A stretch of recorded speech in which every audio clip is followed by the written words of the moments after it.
Welcome to The Big Rich Show. This podcast will focus on conversations with friends and acquaintances within the four-wheel drive industry. Many of the people that I will be interviewing, you may know the name, you may know some of the history, but let's get in depth with these people and find out what truly makes them a four-wheel drive enthusiast. So now's the time to sit back, grab a cold one, and enjoy our conversation. Whether you're crawling the Red Rocks of Moab or hauling your toys to the trail, Maxxis has the tires you can trust for performance and durability.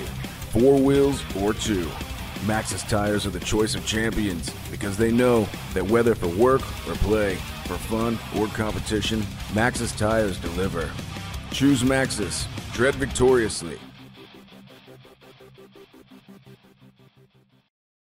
Why should you read 4Low Magazine? Because 4Low Magazine is about your lifestyle, the four-wheel drive adventure lifestyle that we all enjoy. Rock crawling, trail riding, event coverage, vehicle builds, and do-it-yourself tech, all in a beautifully presented package. You won't find 4Low on the newsstand rack, so subscribe today and have it delivered to you. On today's episode of Conversations with Big Rich is Jason Scherer. Everybody knows Jason Scherer. You've got a bunch of brothers out there. Actually, you have one brother. In fact, I just saw him yesterday or Friday, and getting your history on rock sports and how you grew up and everything. So let's start right there. Where did you grow up?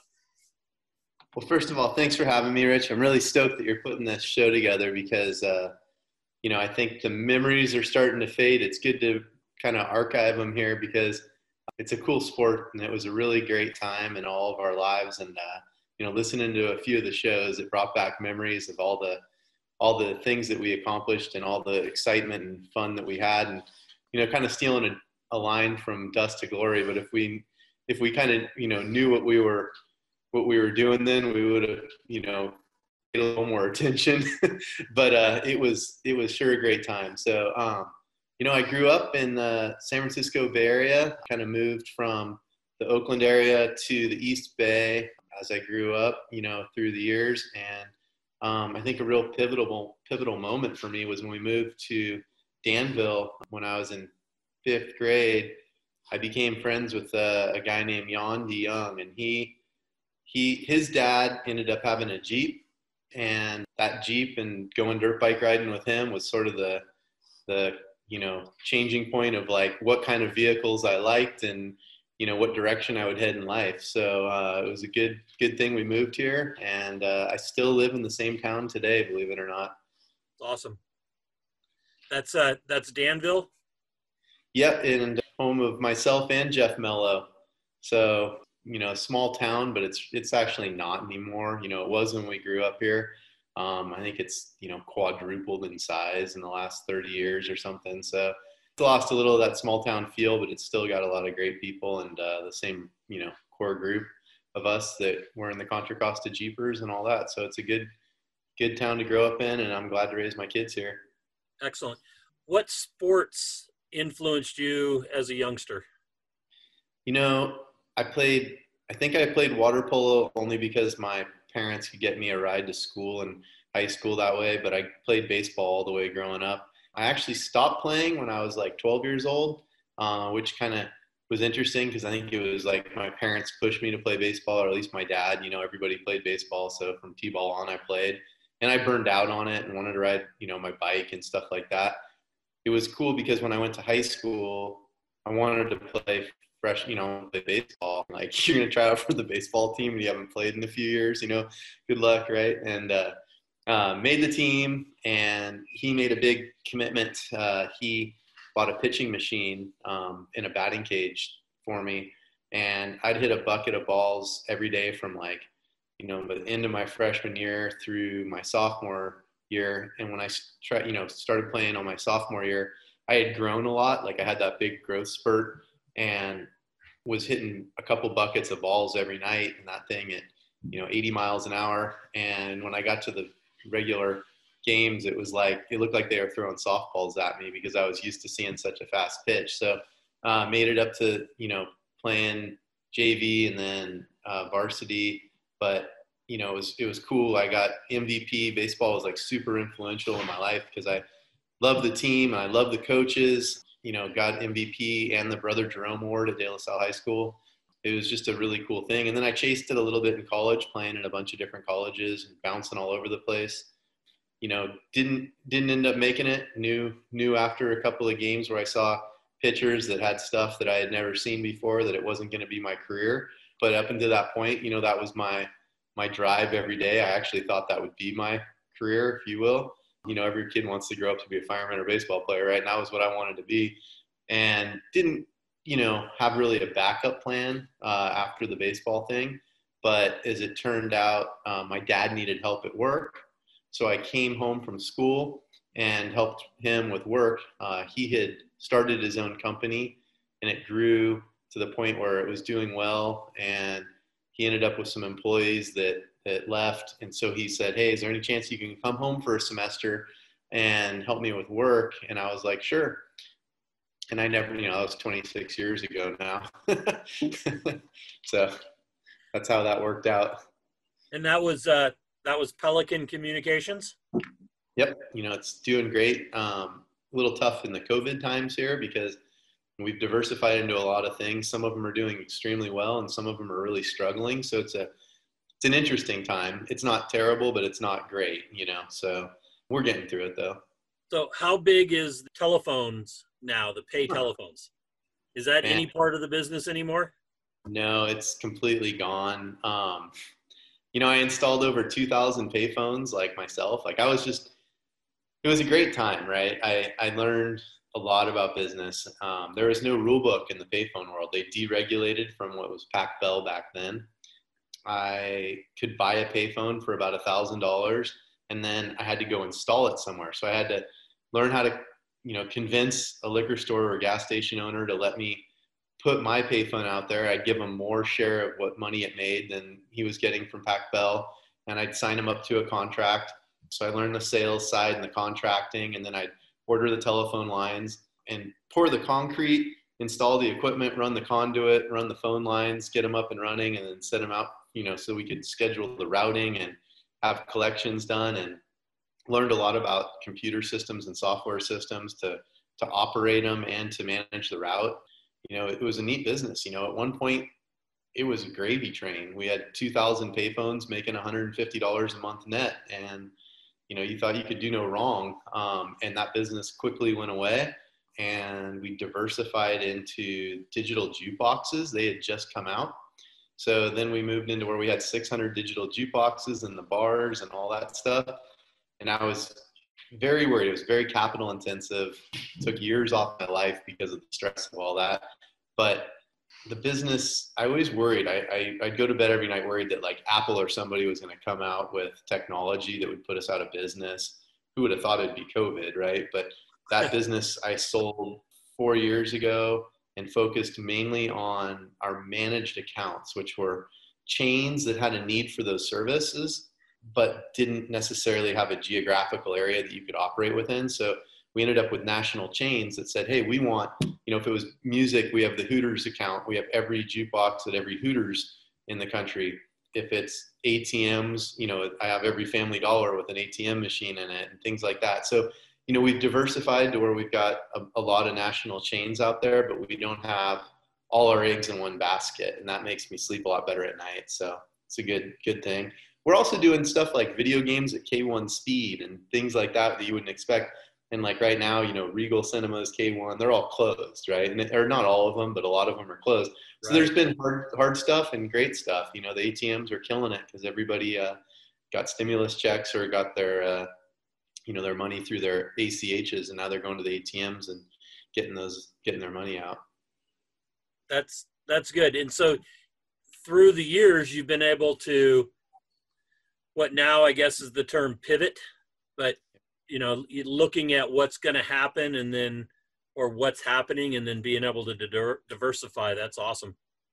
Yeah. Some of it's just, luck, but we're always looking for other pieces of equipment that earn and what else we can do within that footprint and what else our customers need. So it's been good and it keeps you, with an open mind. And I think that's good in business is to stay open and, not just say, oh, we only do this one thing. And I think we've taken that aspect in the racing side as well. When it was rock crawling, looking at different ideas, or if it's now in the Ultra 4 stuff, trying to, make the cars faster and look at different ways to do things without a kind of a, well, that'll never work attitude. Because you see that a lot in racing, we do it this way, or that won't work or whatever. And we try as much as we can out there and learn from that stuff. Well, I can remember, we'll jump ahead a little bit, but in the rock crawling world, when Walker Evans showed up with the 4-wheel independent car, or I guess it was just front independent, but he cut that out after Moon Rocks and showed back up at the next event like 2 weeks later with the drag axle, with a solid axle again. Yeah, who would have thought it would take us 10 years later to build that same car again for the Hammers, right? Exactly. So let's find out a little bit about, you said you're riding bikes, motorcycles and bicycles. My parents wouldn't let me have a dirt bike, so my buddy had a couple, and we'd ride his together all the time. We were doing, it was like ABA, BMX, and racing BMX bikes, and then riding dirt bikes up in the mountains. And he had a cabin off Highway 50 up in Strawberry, and we would ride, the Overlook Trail, or like the most influential thing was his parents taking us on Barrett Lake. Rode an XR 100 through Barrett Lake, and at like 12 years old, right? Just seeing all that stuff and being part of it, we made a real easy decision when I turned 16 what kind of car I wanted. It was like, I want a Jeep, What I didn't know at the time was that we'd kind of turn into teenagers and say, hey, we should go up and do Rubicon this weekend. I was 16, my buddy was 16. We both said, I'll tell my parents I'm spending the night at your house. You tell your parents you're spending the night at my house. And, here we are on the Rubicon as 16-year-old kids with, no spare parts, no tools. We didn't know anything. And, luckily we made it through it all. It was sure a lot of fun. And I can't imagine being a parent now and letting my kids go do that. There was a lot more freedom. I'm 60, almost 63 now. I read something today that you'll never be able to raise your kids the way you were raised because the world is completely different. I can remember taking my bicycle and we rode from San Bruno to Santa Cruz and then hitchhiked back so we'd get back before dark. You wouldn't dare do that. I've had some neighbors give me the evil eye just because we let our kids go to the neighbor's house, 5 doors down on their own without supervision. And I mean, he's 7 years old. It's not like, my daughter's 12. It's not like I'm really worried about him making it 5 houses down the street. But they were like, oh my gosh, what's this kid doing walking by himself? They're about ready to call Child Protective Services on us, whatever. Yeah, life's crazy right now. So you bought a Jeep then when you were 16, or that was your first vehicle? Yeah, I made a deal with my dad early on that whatever money I made working for him during the summers, he would, I saved it all, and whatever I had, he would match so I could buy a Jeep. And that's a great deal. It was a great program. It really incentivized me to work, and I worked from the time I was about 12 years old with them, whether it was the holiday breaks or summer, I was down there with them every day. Their babysitter was taking me to work. So my dad had a shop. He was in the video game business. It wasn't terrible to go down there, but I couldn't just play them all day. I had to clean them and fix them. And they also had a cigarette route. And so I'd put stamps on the cigarettes so that they knew what county they came from and all that. It was, hard work. It wasn't just playing games, but it was cool. And the people that worked down there were really nice to me. They, teach me how to clean up the equipment and how to fix a button that was bad, a micro switch. I learned a little bit mechanically that way, and also, just putting in the hours. And I worked hard enough that they all respected me so that I didn't embarrass my dad down there. And so, it was great. And he paid me decent enough that I could save up some money. And so I bought a 72 CJ5 that was fixed up pretty nice for the times. And I loved it. It was such a great Jeep, and I still have it today. And it's the Jeep I started my first rock crawling competitions at Cal Rocks in. Wow. So same car. And it's kind of cool that it's stuck around all these years. Yeah, that's awesome. So you went to high school at De La Salle with a Jeep. You said you went to a couple of different colleges. Were they all in the Bay Area or outside of the area?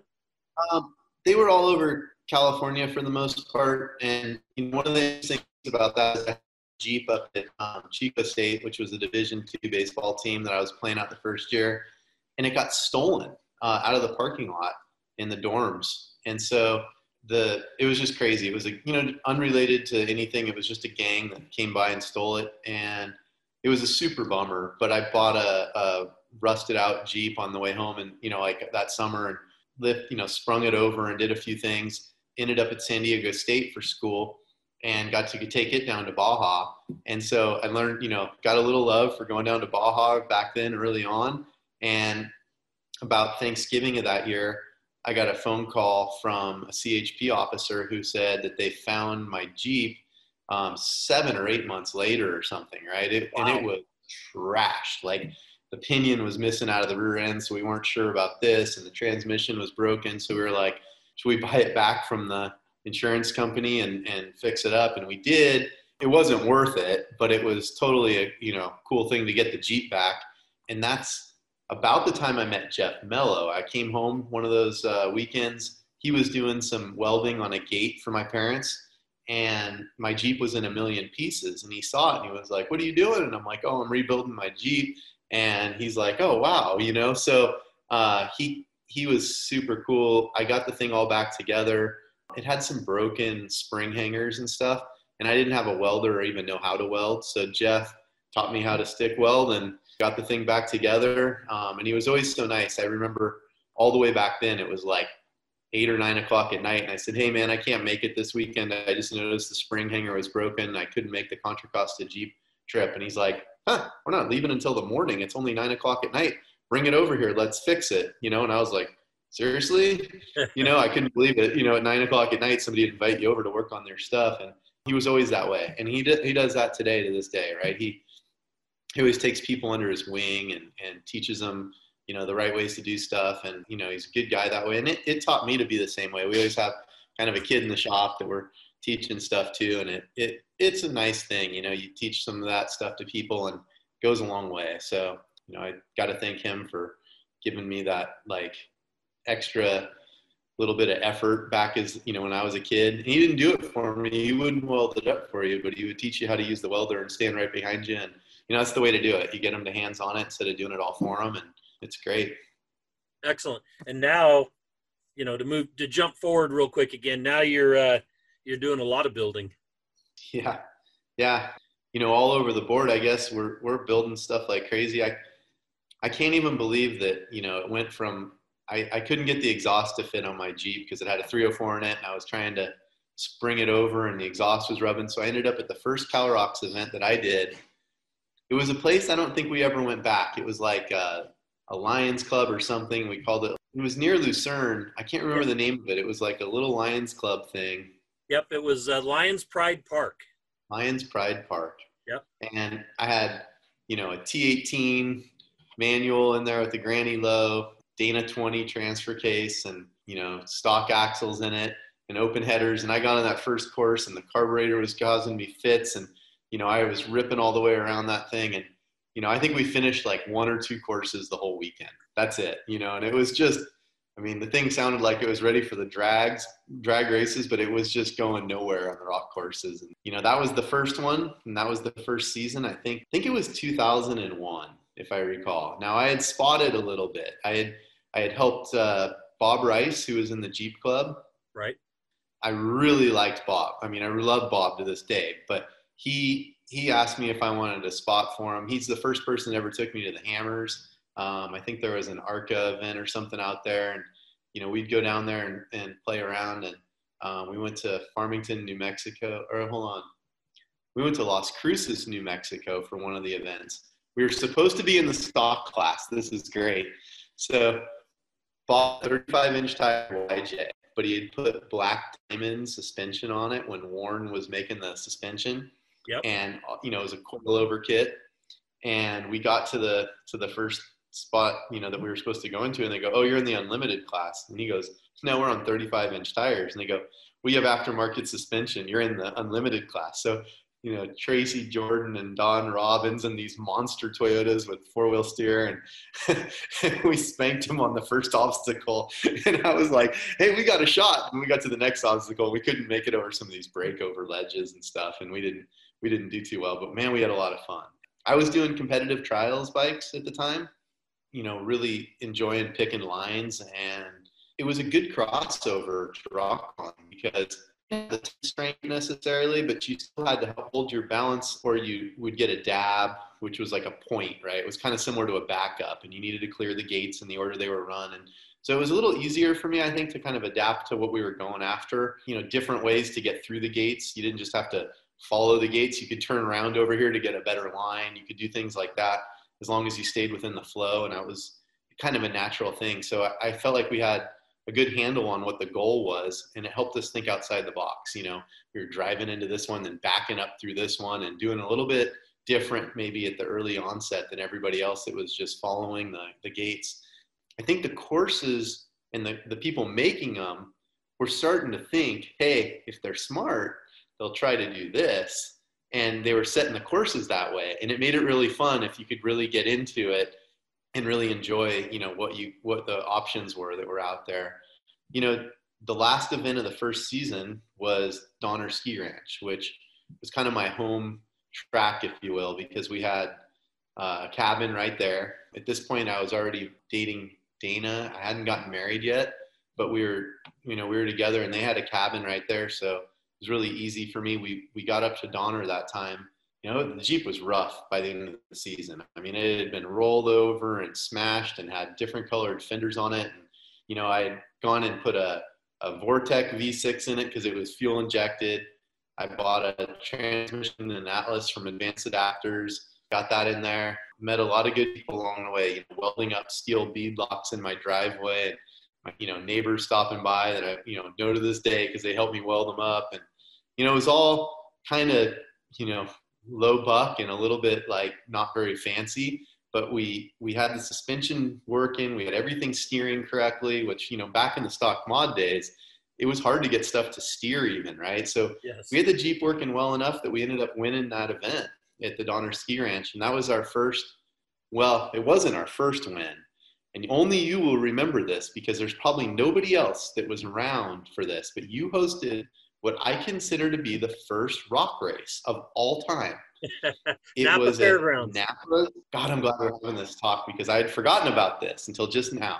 I got there, I showed up, 35-inch tires, stock mod Jeep. Some guy in the parking lot looked at me and said, "You're not going to make it through the course in that."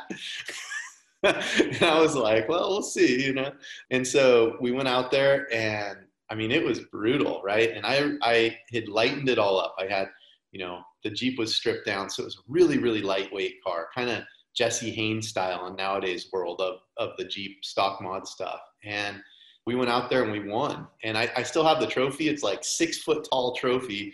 That poor Jeep though, it got smashed. Like the right rear corner hit a rock without the tailgate in there. And it was pushed in about, 10 degrees. And so the tailgate no longer fit until I took a high lift jack and pushed the Jeep back out so I could get the tailgate in there. And so it was trashed at this point. All the body mounts were broken off of it. So we win Donner. It was pretty cool. Things were looking up, and we had started to get some interest from sponsors because we were doing well. I called John Marking and emailed John Marking at Fox, and just kept telling him, "Hey man, I know what we need. We need tons of rebound, but we don't need much compression. But I needed to hit a rock and stay instead of bouncing off of it." He finally, either because I was bugging him or he was interested, I'll never know, he sent me a set of shocks. They were valved the way we wanted them. And I think it really helped us get in, at that CalRocks event at Donner. I think that was like the difference because people were struggling on these ledges that we had to climb, and we were able to bounce them and kind of stick, and we made it up it. That was the last event for my Jeep. The rules changed a little bit, and they should have, right? There was people who were going, come on, the stock wheelbase and the stock steering box, can I move the wheelbase out 2 inches, and can I do this and that? And it was a fair thing because 83-inch wheelbases and these ledges just weren't getting along well. But at the same time, I didn't want to take the Jeep and turn it into a buggy. So that's when I called Schaefer and said, okay, you know, I was doing okay work-wise, business was getting better, and I was like, I want to build a buggy. I want to compete in the unlimited class. And Schaefer was just about to start building the Diablo, the first one. And I said, why don't we build 2 of them? You know, and in the meantime, I, you know, hung out with Lance Clifford, become friends with him a little bit. And Schaefer was going to build mine first. And so he got started on it. Bender was working there, right? So Rob and Schaefer were working on the buggy together. And I think they were in Roundhouse area at the time, that Dayton Roundhouse area. And I'd go up there and they'd start making progress. And this thing was beautiful, right? But we started it, you know, with the grill first and the hood. And we made it a cage, and then the chassis was all laid out. And then we saw where we could make the suspension clear and where to put the motor and all that, right? It was just so backwards from today's world, right? And tires were rubbing here and links were hitting here and drive lines didn't clear and all that stuff, but looked cool, right? It was just the evolution of how we got to where we are now as we started that way. And Mike didn't get my car done in time, but he certainly didn't get his car done in time. And he had the first ARCA championship. Right. I think it was ARCA. It could have been UROC, but it was one of them. And it was the one that, like, I think it ruined the deal up at Moon Rocks. Yep. And I don't know if you remember that, but the wind came up at the end of the event, right? Blew all the trash out of the cans. Yep. Oh, just a nightmare. And I think that's what killed us up there is the BLM thing, you know, and everything. But anyway, not to digress into that, Mike said, hey, I need to borrow your buggy or I'll build you the second buggy, but I need to compete because he had just won the championship in his Suzuki. So he and Lance had done that. And I was a little bit bummed. And then Lance calls me out of the blue and he goes, dude, if you want to compete, just take my Land Cruiser. So I was like, are you sure? You know, I mean, you really want me to compete in your Land Cruiser? He's like, dude, how about it? You can't hurt it. So I competed in that thing and had a blast. You know, I mean, it was super fun. We did okay, but I mean, and nothing to discredit Lance's Land Cruiser, but it had all kinds of crazy suspension and, you know, the rear would start going about 20 degrees one way when you're still driving over here because it would flex out and rear steer on its own. And, you know, we didn't have much time to practice. So got through those first events and then finally got the car and we went to a place that I think NorCal Rock Racing is going back to, which is Fernley, Nevada. Yes. And, you know, it was that story, and I'll get into the details of it, but I think when I showed up, Bender was finishing the last tubes on the chassis, and we were supposed to compete the day after that. So the motor was on the table, but wasn't in the car, and this was like the third delay. So Bender stayed for 30 hours, as did all of us. My friend Vern had come down from Canada, Mello, all these guys were there, and we wired it and plumbed it, and got it fired up and running and took it to Fernley. And, you know, Schaefer's car was already all ready. He'd run a few events. And so I show up, I think the first obstacle I drove up to, I broke every wheel stud off the front left wheel because they were just like the wrong taper for what we had. They were like 5/8 and we had 1/2-inch studs and it just sheared them all off. So I made it about 4 feet into the first. I don't even know if I had cleared the entry gate. So that was the debut of the new car, right? So we went to the hardware store and we bought bolts and we tightened them from the other side with the right size lug nuts on there. We got them all tight on all the wheels and we went out there with 140 on that course or whatever, and we made it to the finals. And it was, of all people, it was myself against Schaefer. So here's the kid that just gets the car from Schaefer against the world champ rock crawler Schaefer, and we go out there, and I'll never forget Schaefer's face when we got to the bottom, and he goes, "I cannot believe it. I build a car for you, and you go out and beat me in the first event." And it was like, yes, we did it. It was such an awesome feeling. But Schaefer was cool as could be. He was stoked for us, super happy, and everybody had a good time. And we had our highs and lows from that point. It was a lot of fun. The things changed really quickly. There was a pro class then for ARCA and UROC that merged, and it was just ARCA and Ranch set up a deal where you had to have enough points. And unfortunately, I don't think the CalROC's points were levied very heavily into their formula. I was just doing the local stuff. And so we were driving well enough at the time that we probably deserved to be there, but we didn't fit into their, criteria, which, they have to have a way to do it. And I know that probably a lot of people complained, but at the end of the day, they needed a system. So we went to the West, and that's where, Jeff and I had a ton of fun. Mello and I had just a blast doing trail wheeling and playing at sand dunes and racing at the Marysville sand drags and just wherever you could think of, Pismo, Coos Bay. We were going all over the place, having a blast doing Jeep stuff. He said, well, I made the pro class and I don't have a buggy. You made the West, or you didn't make it and you've got the buggy. And I went, well, why don't you just drive my buggy in the pro class and I'll drive it in the West? And he's like, man, I don't know. Can we do that? And, I mean, there was weekends where the motor wouldn't even get cold and we'd swap somewhere in a different state. And, I'd swap the body panels off because he had a Skyjacker suspension sponsorship. So we had different body panels and we'd throw them on there and I'd go out and compete in it. And it was a heck of a lot easier to do something like that back then because the prep was there, but it was pretty minuscule. We had a great time. I mean, we really had a lot of fun, and it was good. It was good times. It really was. Then I showed up at your event, which was called Put Up or Shut Up at Cougar Buttes. I don't remember how many people were there. It was a decent turnout, though. For anyone who doesn't know, I guess, to give the backstory on this, Put Up or Shut Up was the preseason non-points race. Run what you brung, one class, best winner, best driver wins the event, and that's it. And I think it was a level up on the hard obstacle side. It was kind of, the precursor maybe to super crawl, if you will. Yep. And, I showed up there and it ended up being John Nelson it was Bundren. It was John Bundren, but it was Nelson's, Nelson and Nelson racing that tiny. And here I am in my first event against those guys. So what you got to remember is I had the buggy for a whole year, but I had never seen any of these guys head to head because I didn't make it into the pro class. So they didn't go to the West, right? And so they had never seen me. So like John Bundren knew who I was.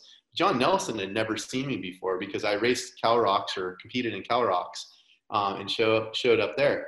Well, we had to go to like a triple elimination final because we kept, smoking every course together and we were tied at the very end. And finally we did a final shootout. And I just remember John Nelson, I got done with it and John comes over, he goes, who the hell are you? And I'm like, because at that point he was always competing against, it was always Tracy. It was pretty much always Tracy. You had a handful of other guys that could have won. You had, who was it that wore shorts everywhere? I can't think of it. Shorts and flip-flops.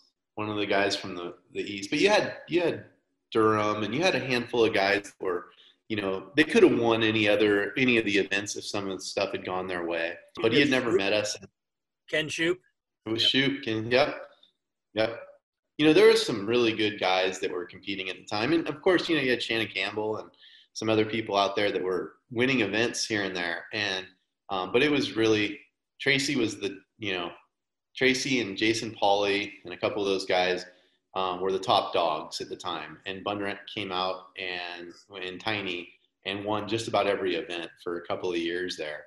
And he ended up winning the next event at that Put Up or Shut Up. But, I mean, it was down to, he went out of bounds and it was like a rule change coming for the next year that you could do that. But he really didn't win that event, but the rules kind of let him into it. And it was like, okay, whatever.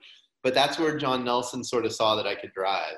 And when John Bundren sort of wanted to quit doing it, that's when Nelson was cool with me and said, you want to buy Tiny or you want to drive it or what do you want to do? And we worked out something where I could drive the car and ended up buying it from him. And that was probably right about the time we were peaking, right? So like 2004, 2005, whatever that was, we were now competing with the big boys. We were, doing better and better at each event and taking it really seriously. And Lance had become my spotter. Schaefer had sort of focused more on building cars and going to Baja, which was great. And we can segue to all that stuff too at some point in this, because if Schaefer hadn't done the Baja thing, I don't think my career would have gone the direction it went, because desert side of it was totally foreign to me, except for liking to go down to Baja. I had never driven or ridden or been in anything that went fast through the desert. Not that Jeep speeds were fast, but I hadn't been in anything faster than a pickup truck. So, it was cool that all happened. But buying Tiny was one of those pivotal moments that sort of changed everything for me, because we were now competing against Tracy and at the top level. We had a lot of success. I think that 2005 event that they had at SEMA was sort of in my opinion, I think that was the highlight of rock crawling. Like, that was the event that put us on the map. Parking lot of SEMA, man-made course, and everyone at SEMA going, wow, I can't believe they're driving up that. I mean, it was quite a display of our skill, our racecraft at the time. I know that there was some cool events out there and everything, and it wasn't necessarily the best obstacles or really anything that was like. It was the biggest showcase. It was the biggest show ever. I think that night, I always remember like Todd Tenenbrook from Fox. Now he's got his own tuning company for shocks and everything. But I always remember he said, I had gone to a bunch of rock crawling events. I had never jumped up and down and screamed at the top of my lungs before until that event, because, that final and that event was crazy, right? And BZ and Tracy, it was Tracy and I at the end at the shootout. We had something go wrong with our car, whether it was sabotage that happened in the parking lot or whatever happened. We showed up, to the first obstacle in the shootout, which had been pushed till like 8 or 9 o'clock that night. And the car sat from the last obstacle at 2 p.m. But when we got into the obstacle, somehow the regulator on the air pressure for the lockers, the screw was all the way screwed out. We tried switching bottles in the beginning. We couldn't get in the entry gate. We weren't sure if the time had started because we hadn't actually broken the plane, but we swapped bottles. I was carrying a full-size power tank on my lap at this point because we had tried a little bottle and it didn't make it work. So somebody handed me a full-size power tank. I've got a 10-pound bottle on my lap, and I'm trying to drive through the obstacles. And once we decided that we couldn't get the lockers to work, I was like, well, the front right tire is spinning. So if I pull the front right cutting brake, maybe the front left will differentiate and get some power. So we got through the first of the obstacles, and we were pegged. We were on full tilt. I mean, tires were spinning. Tires were getting taller because they were spinning so fast trying to get up stuff. And I was pulling cutting brakes and pulling, moving stuff.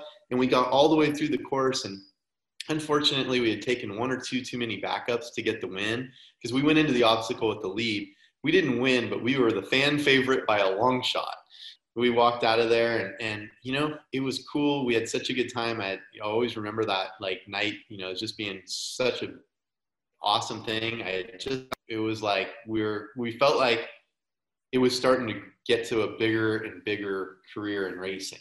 Things were really looking up. We were kind of, I know Tracy won, but we were kind of the top of the game right then and there. Like, we felt like we were getting the sponsors. Things were growing. You had so much interest from VF Goodrich and Fox, and everybody was like, all right, this is cool. And that next couple of years, it sort of stagnated. It didn't keep growing.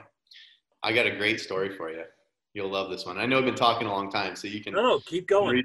We were competing in Pro Rock. I think it was like Cal Rocks and then We Rock right in that same time, and then You Rock, all of them.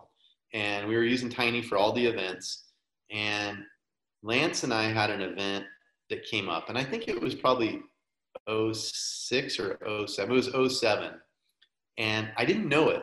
It was in Farmington at Choke Cherry. But we didn't know it was going to be the last U-Rock event of all time.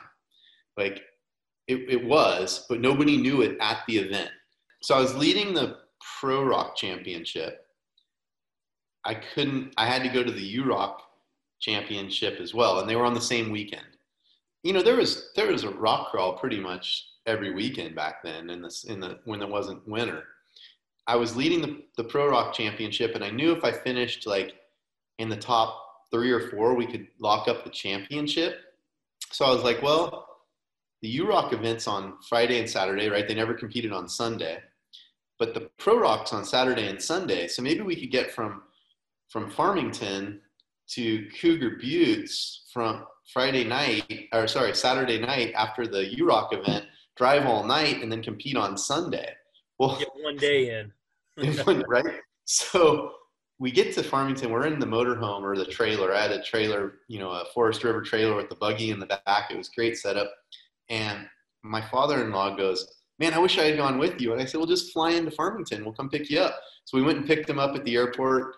And his flight got in around midnight. We were supposed to compete the next morning at 8 a.m. Well, he got there, and the next thing you know, he's like, oh, let's have a drink. And 10 turned into 20. And the next thing you know, he's doing his thing with, that Steve-O does in there. And I've got rap music on.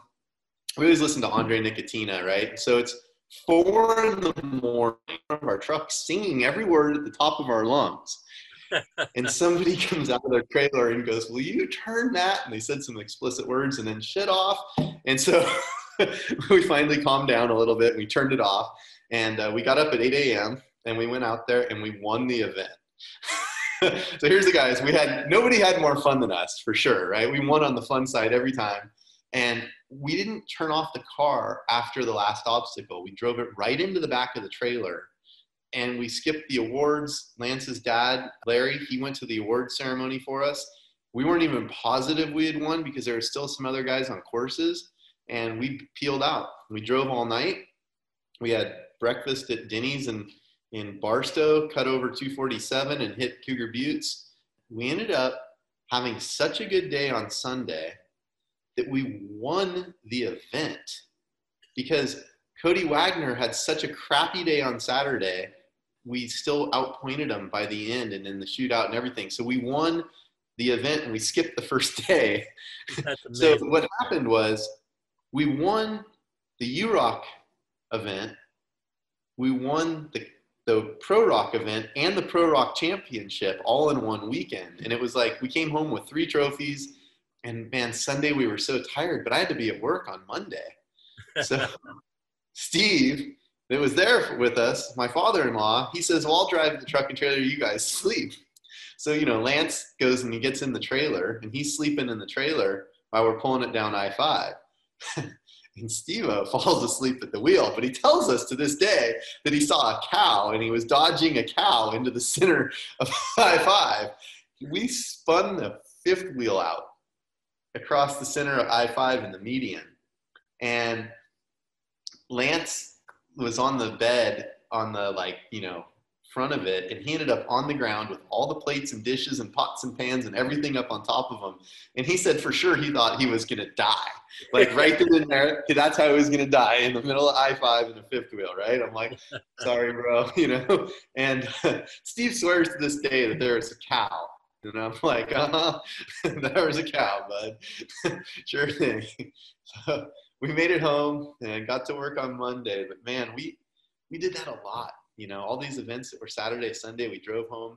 Most of the time for me, they felt like it took 10 minutes to get home because I would pick apart everything we did wrong. And it wore on me, right? I constantly wanted to get better. And so everything that happened that was wrong, I sat there and tried to figure out a way to fix it. What could I have done better? What did I do wrong?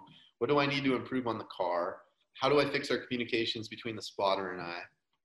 And that is one thing that I don't think has changed to date, right? Like if we go to the Hammers and test and I drive home, it's crazy because the next thing I know, it's like, whoa, we just passed Bakersfield. I better get fuel because I don't even remember the drive through Mojave because I'm sitting there thinking about everything we need to work on. And it's just, one of those character traits that, I've kept since those days. But a lot of sleepless nights over it. I get really into it. And I know it's probably hard for people to believe now, but I took it really seriously. It meant a lot to try to win those. And they were so hard to win. The competition was fierce. The drivers were incredible. And, in the rockcrawling days, there was a new driver probably at every event we went to.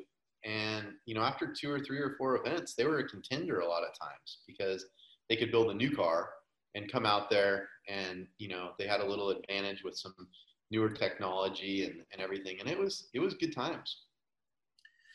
So let's talk about transitioning in from the rock crawling and going into KOH. Before KOH, okay, we did a couple of trips together down to Baja. Yep. With the Jeep Speed, and then with Pistol. Yep. And Lance, where you were one of the three guys in the truck. Well, 2007 was that year. I mean, I remember riding around with you in your truck down in like between Cabo and La Paz a couple of times trying to get, what we did so everyone can understand it is I rode in Pete's trophy truck as a passenger. He had 2 co-dog seats and he sat in the middle. So it was a geyser truck with 3 seats. And I was the gauge guy, gauge boy he called it. And then Lance was the navigator. And he called us both padding. We were padding if anything went wrong. And our deal that year, we had been to Baja a few times racing in Schaefer's Jeep Speed. And I wasn't as big a part of that. I'd go down there, but I wasn't in the car. It was Jody Everding and Camo, Mello, Rogie. Lance and Mike. Who else? Mike. Rogie, Bob Rogie. Rogie. I don't know how I forgot Rogie. Yep. Yeah. So anyway, that was kind of our group. I wanted to do Jeep Speed. Lance bought Stobaugh's Jeep Speed. We were competing I was just at Parker this week, and it's funny because I just memories of Parker in the Terminator, which was named from that race, right? When we hit Jason LaFortune's Class 3 Jeep Speed deals that we hit in the silt bed. They were stuck in the silt bed or it stopped in the middle of it, and we were still going 60. We never saw it, and it was a full throttle from 60 miles an hour to 0. And all I saw was fuel safe, because that was the last thing in the back of the car when we hit it, and just, knocked us out. I think we got hit 7 times from the rear in the car while we were still in there. And one time, I always remember Todd LeDuc, we're bouncing all over, but Parker in the Jeep Speed landed a tool bag. It was actually strapped to the floorboard, and the radiator had gotten stuck in the fan. The fan had gotten smashed into the radiator, and so we couldn't start the Jeep. So he went up there to try to get the fan out of there so we could send it over, loosen up the belt enough that it would just slip and we could drive. And so he needed a tool bag. So I turn around with the tool bag and I look up, and here comes Todd LeDuc. And I could see the white of his eyes when I'm holding this tool bag up, and he saw the stopped car. And so the next thing I know, I ping-pong through the roll cage a little bit, and then I'm looking around for this tool bag, and I can't find, I'm like turning around, going back and forth, looking for this tool bag everywhere. And it turned out he hit us hard enough that the tool bag stayed in the air. The Jeep went forward 10 feet, and it fell out into the sand behind the Jeep. So I get out of the Jeep, and I go out there, and I grab the bag, and Lance and I get the belt loose. We get ready to get back in, and here comes Todd running from over there. He goes, "Oh my God, man, I thought I killed you. I could see you in there, and I just hit you." And I'm like, "Nah, I smashed against a few tubes, but it didn't hurt. Not bad. I'm okay." And he's like, "Oh, I thought for sure I killed you." And I'm like, "Nope, I'm good, man. Go ahead, get out there." And he's like, "Okay." And we still talk about it to this day whenever I see him, because he was shaken enough to get out of the car and come running back across there to see if I was okay.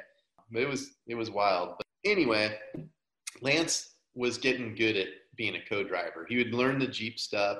He had then learned the Jeep Speed stuff, and he was Pete's pick for being a co-driver. And then after that, I think he was Roger Norman's pick.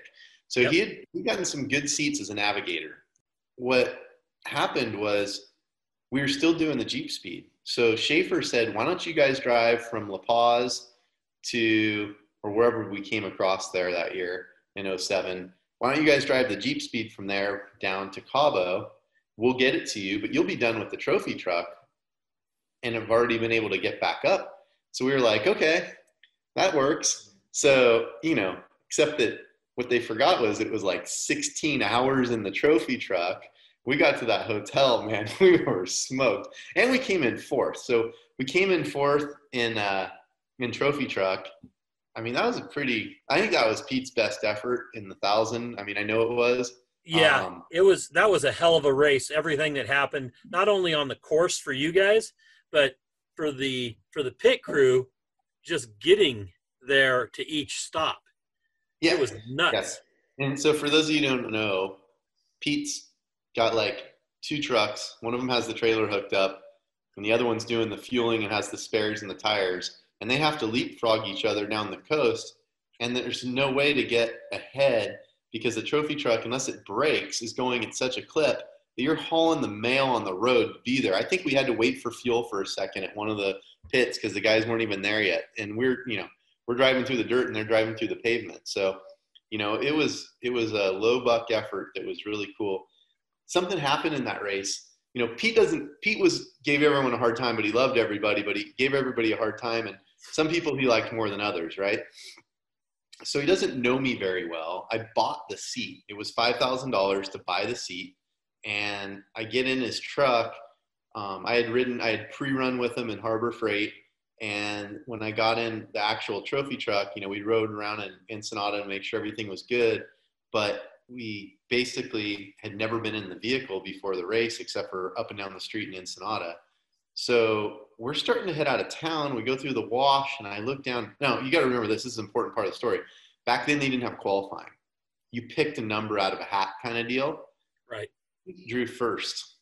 So the 40th Baja 1000, we left the line first. So my first trophy truck event, we go off the line first. I'm like, wow, this is epic, And it was. I mean, it was quite an honor. But you also get, all the booby traps and all the stuff and everything going. Well, I'm like watching the gauges. It's all I've got. I've got gauges. It's not like I'm navigating and doing a bunch of other stuff. And I'm watching the temperature gauge and it's bouncing up and down. And I'm like, that's not good, So I told him when it got to like 220, I said, hey, Pete, you got 220 on the water temp. Unfortunately, the problem is it bounces back down to like 160. And I have a bad feeling that we got an air bubble in the cooling system. I've been pretty familiar with that stuff, dealing with rock crawlers and, all the different engine combinations and moving radiators around and not getting them bled out. And we did a lot of that crap in the rock crawling days. So Pete goes, okay, keep an eye on it. If it gets to 230, let me know. And what I didn't realize is that he was so cool, calm, and collected about that he was looking, he knew it was bad. He knew he had a problem, but he kind of acted like, well, let me know if it gets to 230. In the meantime, he's driving around looking for groups of people on the race course that had water. And he sees somebody with a 5-gallon jug of water, and he pulls over to that spot. We hop out of the car. We pull the belts off. Sure enough, he had an AN fitting on a radiator hose that had come loose. So we tightened it up. We filled up the water. He ran over there while we were tightening the hose, got the guy's water. We filled up the radiator. We got passed by like 25 trucks. I mean, we gave up all the starting position and adjusted time. But we got back in there, and I'm thinking, this guy is going to be pissed. I was completely the contrary. He said, dude, you saved our race and you saved the motor. Thank you. You can ride with me anytime you want. I was like, wow, right on, man. So he just had a good attitude when the pressure was on. We ripped down the coast. We had Chad and Ron Stobaugh and you and Lance stayed like in the car the whole time, or pretty much the whole time, and they just changed drivers. Yeah. And that night before this all happened, when Pete got out and then Chad got in, there's some crazy stories in that night too, because Robbie's on your tail with just a dangling light and he's trying to follow you guys. Yeah, Robbie misjudged what time they need their lights, and he had smashed the rest of his lights off. So coming down from Mike's, which is a gnarly road coming down Mike's, Sky Ranch there, he's on our donkey. And then I kind of talked Chad down. I'm like, dude, he can't pass you. Even though he's right on us, just drive your race, bro. There's nothing he can do. If he passes you, he's in the dark. So he's following you, and he wants you to go fast, but don't let it affect your line. He can only stay behind you in the dark. So he did. He held it together. He drove really, really well. Stobaugh didn't drive so well. I love him like a brother, but oh my God, he got in the center seat, and he had never driven the truck. And if you're in the middle, your sense of left and right, you'd think would be like, well, it's really easy. They're equal. No, he decided to shift off to one side. So we were like 2 feet off the line everywhere for the first like 30 or 40 miles. Unfortunately, that section had cactus all the way up and down it. So I had cactus all throughout my fire suit. I couldn't move. I could barely pick them out. It hurt to move. It hurt to hit bumps. I was pulling cactus out of my fire suit for like the next 300 miles. And I don't think I ever got them all out. And I also had something else that was funny at that race. Pete made us wear a head and neck restraint, and nobody was doing this. This was unheard of, but Pete said you got to wear a head and neck restraint. So we got R3s back in the day, which I still use today, right? I still run that same R3, and I had to buy a helmet with the tethers. Back then, the helmets didn't even have the attachment points. So I got a helmet, but it was one size too big. And I'm thinking, whatever, it's no big deal, right? Well, the R3 would stop and my head would slide in the helmet. And I knew it was getting bad when I had fluid running down into my eyes, but I had blistered my forehead from the front to the, all the way across. And my head would slide in there until all the skin peeled off my forehead. It was like so gnarly, but in the heat of the moment, it didn't really matter. It just sucked at the pool the next day. And so, we did really well. You and I jumped back up. I don't remember what happened to the Jeep. Schaefer decided to drive it, right? Something happened. Or did we get I don't remember what happened to the Jeep, but we didn't have to go back. And we still won. Somebody else must have taken over then. I think, we got to a certain spot on the road, and I feel like they had already passed us or something. I don't know. But we didn't get back to them in time, which showed they had a pretty good pace, or we had stayed at the hotel too long. I don't remember which, but one way or another, it all worked out. And so let's talk about how that influenced King of the Hammers. So I just ride in a trophy truck in November. You got December, January, and then February's King of the Hammers. And Jeff Mello said, come ride with me at King of the Hammers. I was like, okay, cool. Didn't know too much about it. Kind of missed the post on Pirate that talked about it, and wasn't super into it at the time. I wasn't super into Pirate right then. I was busy working and everything was going on at once. I was into Pirate every day for years and years and years. I just happened to miss a little bit for like a 6-month segment with work. And I get invited to go down there with Jeff. And I was like, this is it. This is what I want to do. It was rock crawling and desert racing. And yet it hadn't gotten blown out to trophy truck dollars. And I was like, we could do this. I could build a car for this. So I fell in love with it. I mean, even with the air shocks in Jeff's car and watching how well he drove it and how it made a difference to be a good driver through the desert. And then when you got to the rocks, being smart and picking good lines and, tire management and all the things. And I'm like, okay, this is cool. And I'm in. And so something happened in rock crawling. We had a pro mod class that had picked up a lot of steam. A lot of people were building pro mod cars. Top guys said, the moon buggies have kind of ruined the sport a little bit. And so a bunch of people were building pro mod cars. And I was like, all right, let's build a pro mod car that we can use for King of the Hammers. And we'll build it with an LS7. We'll build it with Spider Track's lightweight 9-inch axle housings, as opposed to Dana 60s and everyone was running it. Well, I mean, God, I went from a Volkswagen to an LS7. So it was a big change that way. Right. And, we got to Shannon Campbell built it. We built it in a week down at his shop. It was a big thread on Pirate because we built the car sort of with Lance there filming it. And people got to see how good Shannon was at fabrication, and Don, right? And Nick, the whole Campbell Enterprises crew, how they built the cars. They all had their own little thing to do. Yep. And they built that car in a week and everybody was blown away, right? It was an incredible feat. It might have taken a little bit longer to actually get the car. I had never driven it, but we were at the We Rock at Paris, in Paris, California, right? So we go to the parking lot. I think Tech was at the Home Depot with the Hooters. That's when you raced that dude. We can't get out of the trailer. I've never driven the car. And some guys come by, drag racers come by, and this is like Street Outlaws, 2008. And they show up in the parking lot with their, blower motor Mustangs with nitrous and, big slicks, tub door wheel wells and everything. And they go, where's the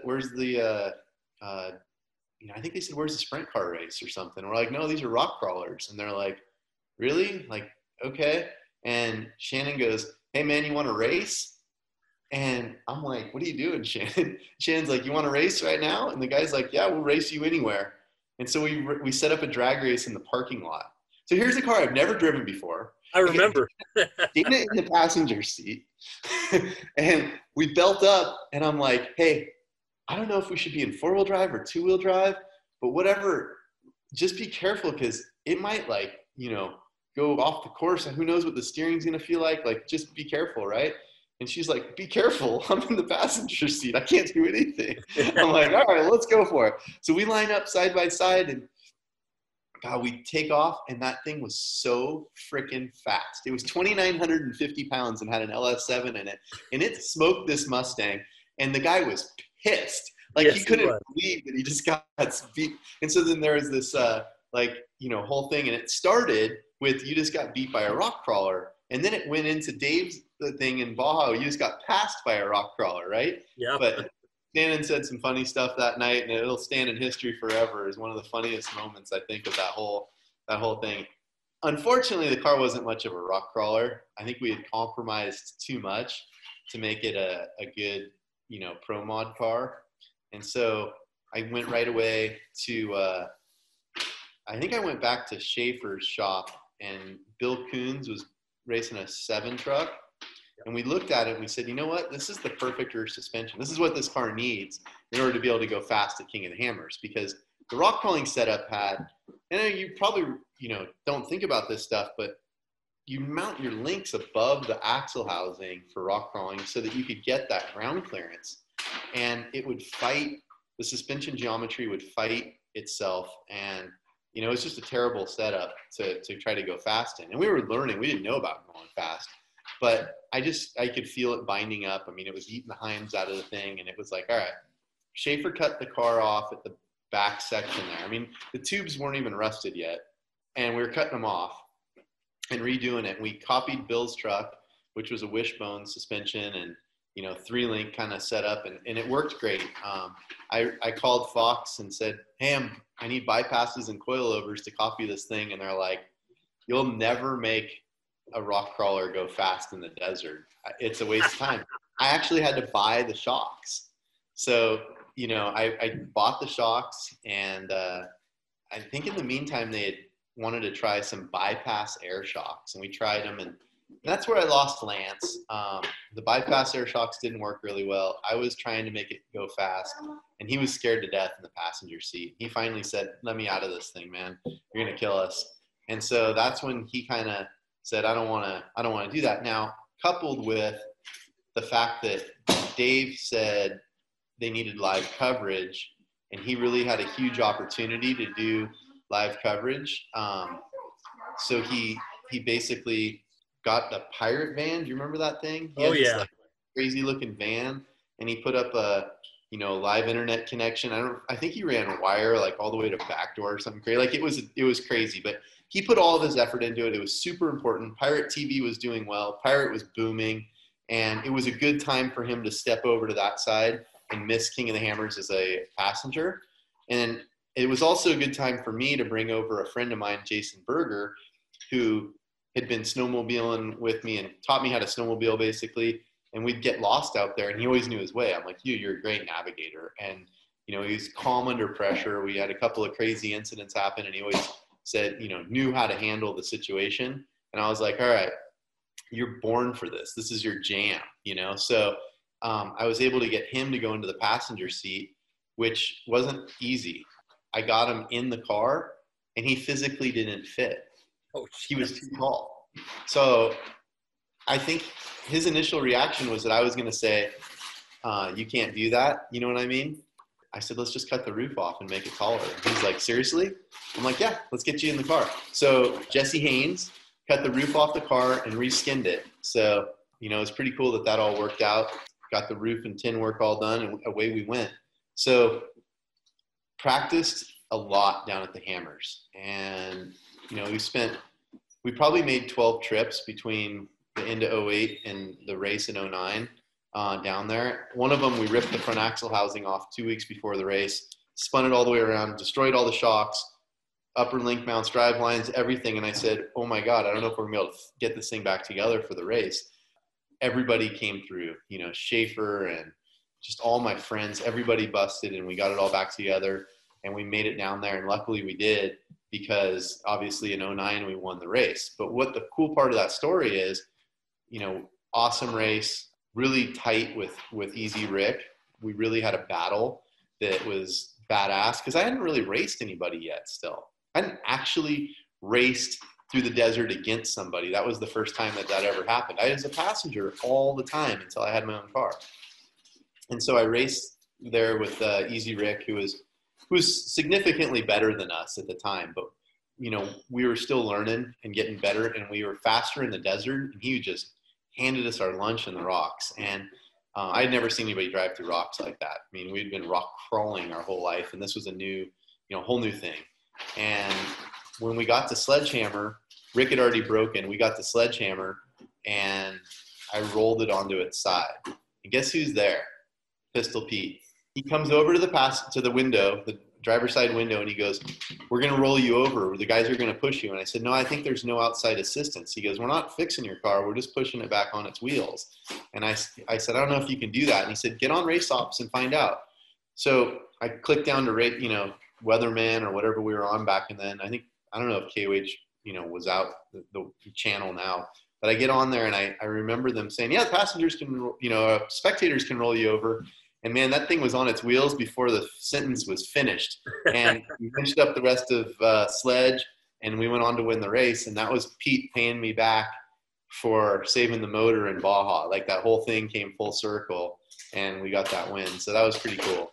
And then I think the rest is history. We haven't stopped breathing that KOH, dust for 12 years now or 13 years now. And, it's been a great ride. I miss the rock crawling, but I can only have so much bandwidth, Right. Yep. So it's all fun stuff though. Well, we just had our We Rock finals. We had to move it from Farmington to Cedar City, and we had 59 cars, which is biggest that we've had since housing downturn in 08, 09. And then we had 16 unlimited cars, all rear steer, and it was a phenomenal event. Awesome. It makes me so glad to know that it's still happening and doing well and thriving, because it is such a great sport, and it's such a great time to, see it get popular again. I think, the last 3 or 4 years to see the rise of it again is awesome. I knew I got a chance to go back and do it again, I think 3 years ago. We pulled Bill Coons' old car out of a field and got it running again. We went out there, and it wasn't quite ready for competition, but we still had a lot of fun that weekend. And I think if the guys that are competing today watch this, they're so much better today than they were back then, and I think that it's incredible to see, because, we were probably as good as we were back then, and we got it handed to us, and they were significantly better today. I think if I had Tiny, I'd be a little more comfortable. You hop in somebody's car that you don't know every intricacy of. But I drove Scrapper, or the copy of it, of Cody Wagner's, and still wasn't quite, up to speed with what it takes to still win those events. It'd be fun to try again, and I think seeing some of Jesse Haynes's cars and everything, I'm like, man, that would be fun to have one of those, and go out and do it again. Yeah, the level of technology in the rock crawlers has just, in the last 3 years, has just gotten blown out of the water. Just amazing what Jesse is doing, and a couple of the other guys that are building cars that are very similar. The super lightweight, everything's going smaller.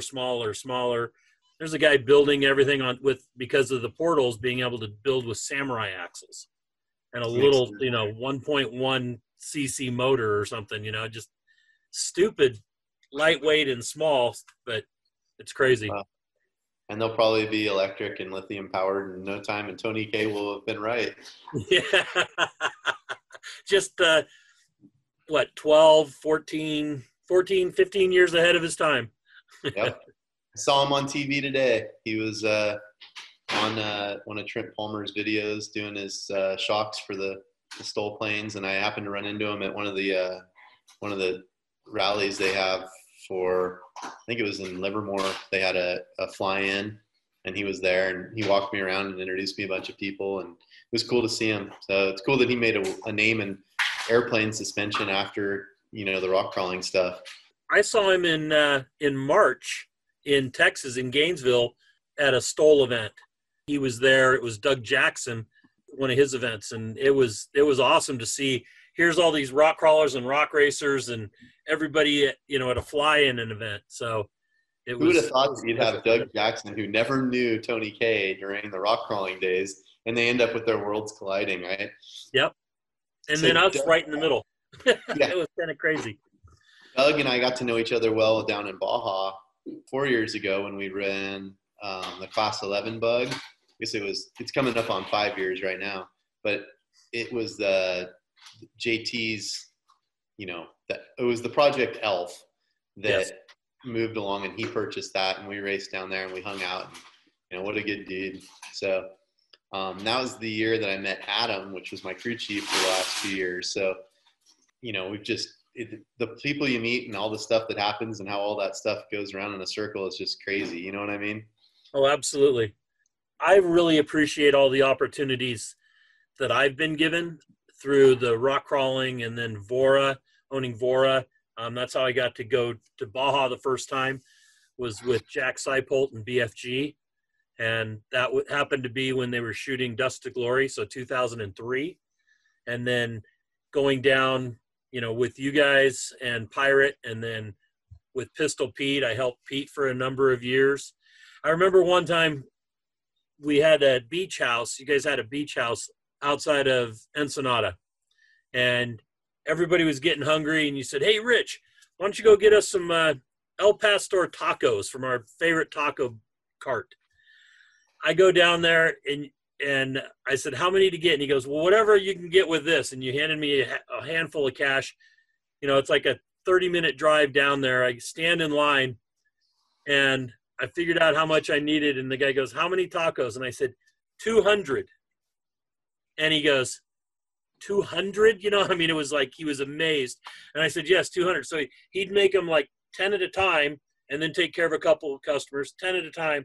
And I can remember I came back with that bags full of El Pastor tacos. And for I don't know, there was probably, there might have been 15 guys at the house or whatever, but man, we ate a lot of El Pastor tacos that night. I remember that. I've done that a couple times now, random pits in the middle of Mexico. And I'm like, "Here, how much for $100? And they're like, $100? I'm like, "Yep." They're like, "Oh, we'll feed all of you guys." It's like, it's the best. That's the part of Baja that you just got to love, don't you? It is. Yep. The way that it's all gone is just crazy too. I mean, starting off rock crawling and then, moving along, there's a lot of cool stuff. I became friends with Cameron Steele in such an amazing, weird way. He was the announcer for the Hammers. And 2 years in a row that we won, he was the announcer. He's the first person you see on stage, and you start talking to him, and somehow we just kind of made a connection. And then he invited me to go on trail missions. And I got, to take the family down and explore Baja with them. And that was a cool experience. That whole thing was just something else, because there were 76 people the year that we went, which was 2 years ago. We would have gone this year too, but the COVID stuff, it was closed down, did some different stuff instead. To take all those families down there, I think there was over 20 kids under 18 on that trip. And, wow. You get to meet all these great people, right? Like Olegis, and you get to meet the Currys outside of the normal realm, and, hang out with guys like Ricky Brabeck and stuff that just won Dakar. And it was just a great group, and everybody had such a good time down there. But that went to the next level, where it was like, okay, I'm down there for that. And he goes, "Hey, what do you think about racing the Ford Bronco in Baja? You want to be part of that effort?" And I was like, "Heck yeah." So one opportunity that can open a door for another, you just can't believe. And, here I just got back from Parker doing a 1,500-mile durability test in the Bronco R. Besides it being 116 or something, it was a great time. And, you're starting to learn the next level, right? There's 10 Ford engineers there, and they're getting data points off of cars. I mean, they literally have load sensors on parts, and they're seeing what the loads are between things, and you're going, wow. And so I don't know where it's going to go, but the technology is, there right now for them to get data and be able to tell us what we need to do to build faster cars. And, it's going to take a while to get them to learn the data. and then be able to know how that transmits into what the next logical step is. But it's cool that it's happening because, there's just, it's not that it's not being developed, but it's being developed by people who don't have all the other resources, right? It's owner builders or builders that are engineers, but they need to build the cars to make a living. They don't have unlimited resources to come in and engineer stuff until they're like, okay, cool, this is what you need to do. We're seeing that develop right now, and it's pretty interesting to see it all go down. Now you're a Raptor owner too, aren't you? I love my Raptor. Yep. Yeah, I'm now a Raptor owner. So congratulations. Welcome to the club. Yes, I've got an old school. It's a 6.2 012, but I wouldn't trade it in for anything else. It's always the vehicle I wanted, and picked it up last September, a year ago. I've already put like 43,000 miles on it. Father-in-law's got the same one, and it is awesome. I mean, he's already got 175,000 miles on it, and it is just awesome. Like, we still love that one. It sounds so good, and it's a great setup. When my brother got hurt at the Ultra 4 race up in Reno, one of the things I talked him into was, I knew he couldn't race anymore. And I'm like, dude, you don't need a pickup truck to tow your trailer anymore. Get a Raptor. You're going to have so much fun. So he's hooked on the Raptors. Luckily, Lance was right there, the same time. I'm like, dude, get a Raptor. You're going to love it. So he sold his, van or whatever and got a Raptor. It wasn't a hard choice in my opinion. And I think he's just stoked on it. So we've all had fun. Waze has got one, and, we're planning adventure trips all the time to go do fun stuff. And I kind of look at it as like, once you get to that stage where you can't moto hard, or you want to take your family and go do stuff, you can still get pretty aggressive with them and, rip along pretty hard and still take all your stuff with you and the family and have a good time. And in a lot of ways, they're the most practical tool, because you don't have to unload whatever it is from the trailer and then find your way back to the trailer at the end of the day. You can just keep going. And we've had a lot of fun in them. Yep. So, and hopefully I get going on a Bronco here, and it'll be the same fun in no time, Well, they're supposed to come out with the Raptor Bronco, or the, whatever they're going to call it. We'll see what that ends up being. I can't say anything, but yeah. I know you can't. I've just been hearing rumors everywhere, nobody from Ford. It's all the Raptor owner groups and everything else. Everybody thinks they know somebody. I tried to get Von Gittin to give me a little information this weekend while we were at the Ultra 4 race at Area BFE, and he was like, well, I can't really talk about it right now, but I can get you in touch with the right people. And I said, okay, perfect.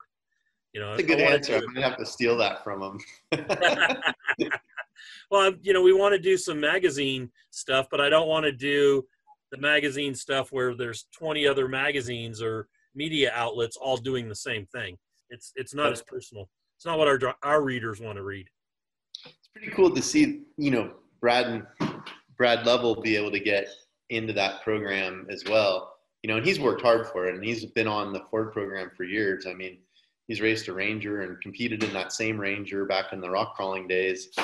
I feel like that's got to be one of the oldest cars still competing in a good way. Like, he's managed to keep that thing going from, I can't remember which year, Rich, but that thing's been around for a minute.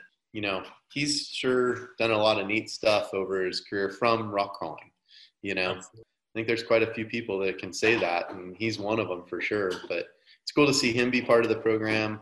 There's a couple other people that are going to be involved in it too, that are in that same realm of got their start in rock crawling and are moving along with the sport as it's progressing. So yeah, I interviewed Shelby Hall, and she was part of the race program. She's not sure where she's the same way. Lips are sealed. I know that she's doing, I don't know what you call it, product testing, but she goes out and does some things with them and stuff. But she learned off-road racing from one of the best. Her grandpa. Sure. So. Yeah, I think their film's coming out really soon too, a documentary about her dad, and I want to see that the moment it comes out. So I think it's available this week. Barbara Rainey, I think, posted something up about it being available on pay-per-view now. I think it's if it's not today, it's this week. So yeah, I'm looking through my phone to see if I can find out when, because I know she said something, but I don't see it. But it's definitely, oh, here it is. It premiered yesterday. If you're interested in watching it, it's the part of the Breck Film Festival. So if people want to check it out, check out the Breck Film Festival, and it's on their site. But yeah, it's cool that they did that. And she's a heck of a driver too. So it's a good team. We're gonna go down there. I think Cameron Steele, myself, Kurt Leduc, who you got to get on the show. I know he only did a couple rock crawls, but he won it. He won it, right? Yeah. He goes, I'm not going to go to another one because I won. That's all I need to do. Yep. He is undefeated. Yep. He's a character. He's a great guy. I've had so much fun with him. He's such a great trainer to all the team, because he's been around it. He's done it all. Obviously, I mean, look at his kids and their successes too. And, just the way though that he teaches you stuff, or, it's not like any of us need to pick up speed. We all need to learn how to respect sort of a stock class vehicle in the desert, right? You get sucked into this, 800 horsepower through the desert thing. And the next thing you know, you get into a vehicle that's got sort of its own happy place on speed, and you have to learn how to drive it. As he says, he's got a great saying on everything. He says, it's not like you drive it to your limit, but you drive it to, let me think how he says it because it's so good. But it's a Kurt Leduc saying. I'll have to think of it here. If it comes to me, I'll bring it back up. But he has got a great tact about the way he handles things and the way he drives. We drive very similarly, which makes me really comfortable when I'm in the car with him, because, the way he is hard on the brakes, gets slowed down and then goes through stuff, as opposed to like breaking weight early for it and rolling up to it. He's got that same style and the way he approaches a corner and everything. So he can see what he's going into, and you feel like, okay, this guy's, he's ahead of it instead of it stuff kind of coming at him. He's doing some instructional driving for people at the same time through Driven. I know he's working with those guys to take Ford engineers and different people out and teach them how to drive the Raptors and things like that. And they're using Johnson Valley and places like that. So he's doing training, and it's a perfect fit for him because he's such a good trainer. And then Johnny Campbell is leading that effort for us with running the team. And, he's the logistical expert of all logistical experts. I mean, he has it dialed, and it's pretty impressive to see how he orchestrates it. Look how many championships he won for Honda. Well, I mean, we all call him 11 times, so I know he's won 11 1000s. There you go. Overalls or something like that, which is pretty unbelievable. He's just the greatest guy to hang out with too. Like, it's like an honor to be able to hang out with him, to have him and just to be part of that team is like a dream come true. So I'm very, very, very fortunate to have had all those doors opened up just in, from doing well and meeting the right people at the right time and seeing the stuff unfold. It's really cool. So, well, I'll say you have the right personality too, because you're easy to get along with. You've always been a gentleman, even when things, I mean, I can remember sometimes, I'm not going to bring them up, that where things kind of went sideways at events, but you've always been a gentleman, and you've always been a great ambassador for the sports, so for rock sports in general. So, that's why you get these kind of opportunities. Well, it's nice of you to say. I think that's good parenting as a kid or something. They taught me to always be respectful, and I try to instill that in my kids too. It's crazy though. My daughter's competing in the horse stuff, and she's got that like passion for it, and she gets all into it, and I'm like, oh boy, here we go. So we're doing that stuff on the weekends, and she's super into it. Like, as much as I was ever into the racing, she's into the horse stuff, and a lot better than boys. So I'm happy. So true enough. So is there anything else that you want to touch on? What do you see for Jason Scherer in the future? Just is there anything particular you haven't done yet that you want to do? Yeah, there's a few things. I started my own line of products for the Jeep crowd at first, kind of a race quality Jeep thing. And it was really kind of in a response to the fact that there wasn't a poison spider left in the market anymore, making kind of the higher quality stuff. And it's really taken off. I mean, it's crazy to see, but people who want to build a nice quality part are still out there. There's still a lot of people who are totally happy with just having it look like it's ready to go, but there's still a group of people who are like, you know what, I want that next level of performance and stuff. And it's a cool relationship. I've got a couple of people in the industry that I've built the race cars with that are doing, the SolidWorks design on everything. And we're putting out all of our thoughts on paper and getting them out there. We're like, okay, look at how cool we can do this and this and this. And we're not sitting there saying that, cost is our basis. It's more what other kind of attributes can we build into these to make them nice. And it's a great relationship with Laser Nut because they do all the laser cutting and welding, and, the quality of it stays really high with Cody's relationship there. That's been going well. Obviously, we're going to branch into this Bronco stuff with a relationship that we've built there. And so we've got parts coming out for those. And it's neat that that's something that we're able to, get the drawings early and work on the parts early, because we're going to go out and do the testing and we'll know what needs to be there. And we're branching into some suspension parts on, things that we'll find out. And through our durability testing on that stuff, we're like, aha, look at this, So it's neat that we're at that stage. I think from a product development side, I still enjoy that. Luckily the Campbells showed me how to build the cars years ago, because it became as much of a passion to build them as it did to race them. And, I'm not the best fabricator, but I really have a passion for, trying to design the part to make it faster.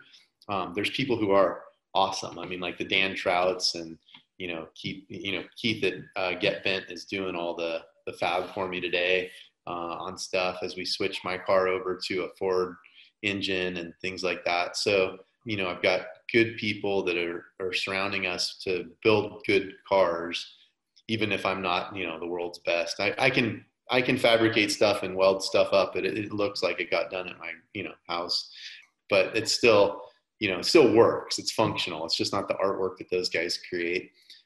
And, I've had fun with that, but I do have a hankering to either build or find a way to get into a trophy truck with the technology we've learned in Ultra 4.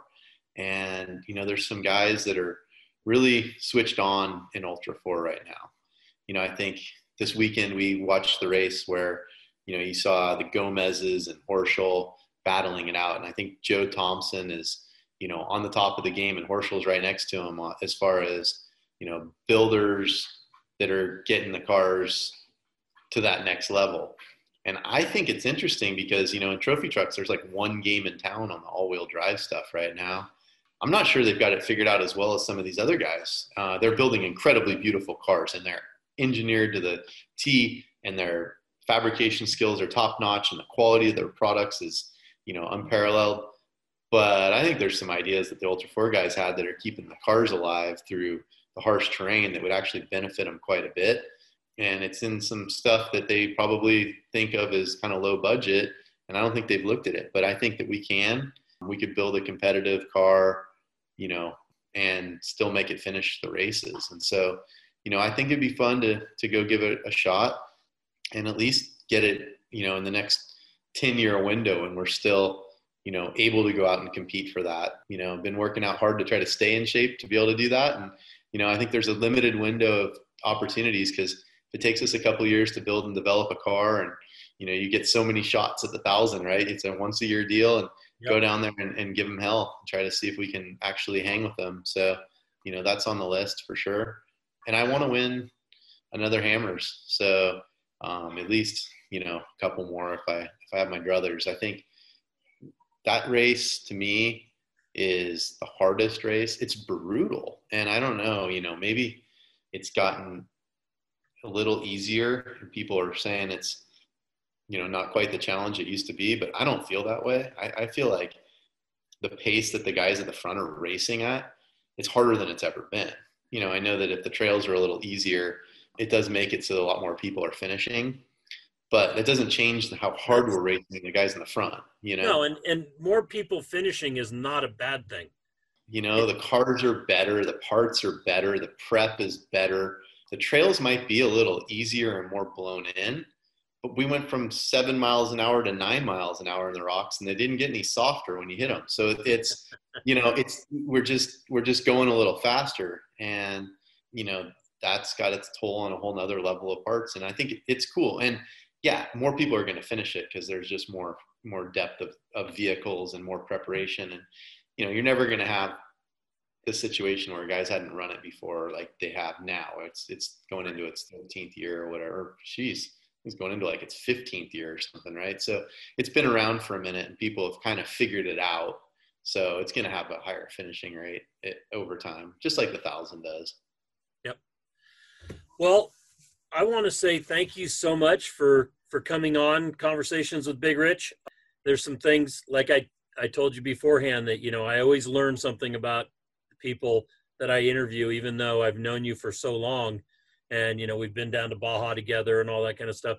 When you do the trophy truck thing, I would love to cover that in the magazine, especially since I know it'll be all-wheel drive. I'd like to be part of that in whatever small way I can help.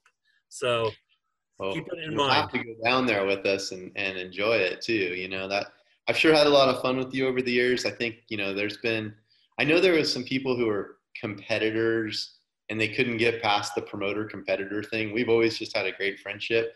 You know, I was competitive, but I wasn't ever at the stage where I was going to blame somebody else for something that happened from a volunteer judge. You know, I looked past it and said, hey man, it's a judgment call. The guy made the wrong call.